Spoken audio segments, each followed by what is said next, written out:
Election is coming, so that's why West Bengal government is transferring their officer according to their planning, because if the officers not been transferred for several years, so when the election commission will take over the administration, they will try to transfer them or exchange them from one position to another position. So that's why these are all the ploys Mamata Banerjee is using to win the election, but it won't work. I will ask the officers, they should work according to the constitution of India. They should be neutral. That we don't want to work them in favor of BJP. We want them to work in favor of the people of West Bengal, and they should be neutral in nature. तो IPS officer letter लिखे है election commission chief electoral roll को कि वो लोग personal reason से और continue नहीं कर पाएगा ये काम, क्या बोलेंगे? ये तो इलेक्शन कमीशन का विषय है, मैं इस पर कुछ बोलूँगा नहीं। हुमायूं कबीर के जेयूपी पार्टी के साथ अलायंस करने का बात हुआ है नीम। देखिए, वो लोग पहले अलायंस कर ले, कौन किसका हाथ पकड़ेगा। हुमायूं बाबर का हाथ पकड़ रहा है, बाबर का हाथ और दूसरा कौन पकड़ेगा, सलीम पकड़ेगा कि नहीं पकड़ेगा, पहले उन लोगों को तय करने दीजिए, बाद में हम देखेंगे।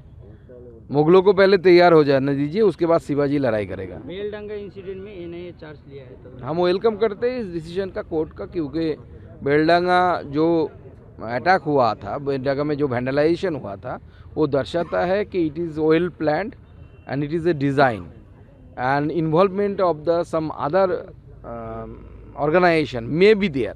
I don't know whether it is or not, but if the involvement of the outside forces are there, then it is the out of the jurisdiction of the West Bengal police. So NIA is the suitable agency which can investigate it properly, and it can investigate the role of the other organization if they are involved.